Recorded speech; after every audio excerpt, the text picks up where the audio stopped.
Welcome back to the deep dive, everybody. You know, sometimes a book comes along that's just so packed with info, you need a buddy to unpack it all. And we're those buddies. Exactly. So this time, we're diving deep into 10,000 Dreams Interpreted. Ah, classic. It's fascinating stuff, Yeah. but honestly a little overwhelming if you're going at it solo. Just so many dream symbols and interpretations. It's a field with incredible depth, going back centuries, across cultures. Mm. What's always resonated with me is that it's about understanding the language of our own subconscious. Which, let's be real, sometimes feels like it's speaking a foreign language. Right. Like, what is it trying to tell us with these bizarre nighttime narratives? And this book is packed with those potential messages. But it's not your typical dreamed of a cat must mean kind of deal. No, no, this one goes way beyond that. We're talking interpretations for everything, being a wet nurse, encountering a Cossack. You even sent over an excerpt about glimpsing a coal mine. Who dreams about that? It's all in there. And that wild range of symbols, I think, hints at the book's deeper philosophy. It's not just a quick reference guide. It gets into the spiritual side of dreams, almost a psychic element. Right. There was this whole spirit glimpse thing that really jumped out at me. What's the book getting at with that? So it's suggesting that dreams can offer us a peek into the future, not necessarily through some external force, but through this internal spirit glimpse. Like it's an innate human ability to perceive what's to come. Okay, so less about like predicting lottery numbers and more about tapping into our own inner wisdom, our internal compass. Exactly. And while the book definitely leans into this idea of premonition, it also acknowledges the psychological side of dreams, how they reflect our waking thoughts and anxieties. So that classic example, dreaming of someone's death, doesn't necessarily mean something morbid is going to happen. It could just be our subconscious processing anxieties about change, loss, that kind of thing. Exactly. And that actually highlights something the book emphasizes throughout. Dreams are deeply personal. Two people could have dreams with similar symbols, but the interpretations will be completely different. It's not a one-size-fits-all thing at all. It's like saying, here's a map of a city, but the landmarks represent different things for each person. That's a great way to put it. And honestly, that's what makes dream interpretation both challenging and so rewarding. It's a real journey of self-discovery, understanding how our own unique experiences and emotions shape the language of our dreams. So we've got this whole spiritual, personal thing going on, but then the book actually gives you specific interpretations for like hundreds of symbols. It's true. It's almost like a dream dictionary, but with way more depth. Right. Like it's not just if you dream this, then it means that. There are layers to it. Absolutely. It really digs into the nuance, and often reveals these unexpected connections and meanings. Okay, so give me an example. What's a symbol that really jumped out at you as like particularly fascinating or just plain weird? Well, the book's take on apples really got me thinking. Seems like such a simple symbol, right? Yeah, apple a day. But it gets deep. It says that dreaming of red apples on trees, that signifies it's a good time to go for your goals. Okay, so you're in the right environment to succeed, Yeah. ripe for the picking, or however that saying goes. Exactly. But here's the catch. If those apples are on the ground. Uh-oh, that doesn't sound good. Watch out for false friends, the book says. Uh-huh. Like, be careful who you trust, even if things seem abundant. So stay grounded, even when there's opportunity around every corner. I like it. And that theme kind of pops up a lot, this duality, where there's a positive and then a potentially challenging interpretation of the same symbol. Give me another one.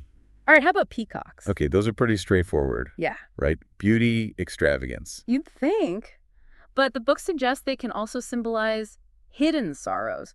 Like there's deception lurking beneath all that flash and beauty. Don't be blinded by appearances, even in your dreams, right?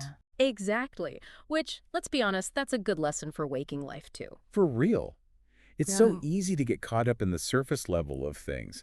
So, I mean, this is really making me think, right? Like, we often brush off our dreams as just random nonsense, but Yeah. what if they're actually trying to tell us something important?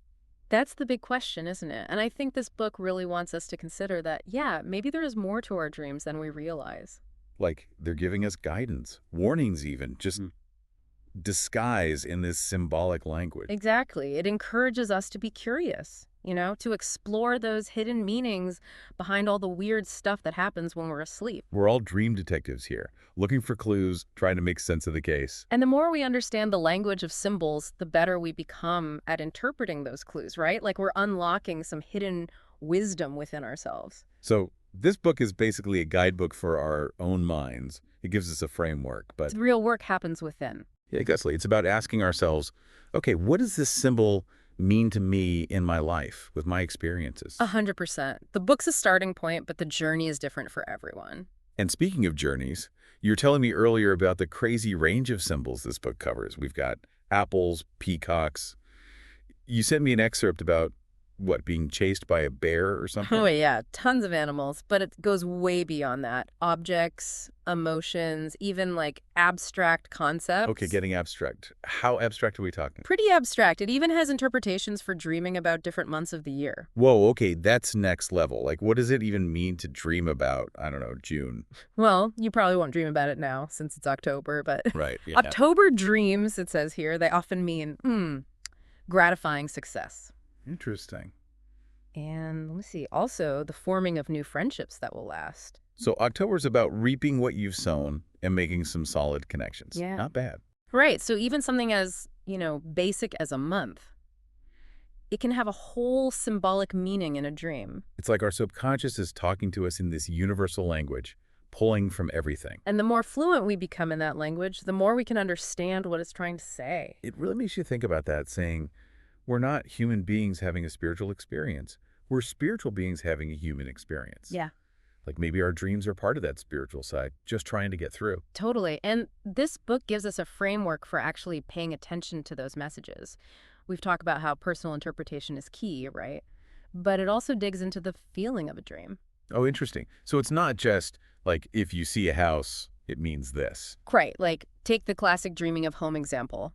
The book differentiates between seeing your childhood home in good condition versus, say, run down and abandoned.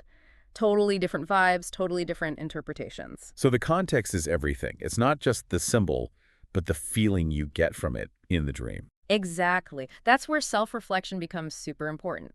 The book gives you a starting point, but then it's up to you to connect it to your own life. Like, let's say you dream you're carrying something really heavy. Okay, yeah, I've definitely had those. Always a drag. Right. So the book suggests this could mean you're feeling burdened in your waking life pressures, obligations, whatever, but then it goes a step further. Does it matter if you manage to put the burden down in the dream or if you're just stuck with it? You got it. If you break free, it suggests overcoming those obstacles, achieving success because of what you carried, not in spite of it. Ooh, I like that. A little pep talk from your subconscious, like, you got this. Exactly. Our dreams reminding us that we can handle those tough times.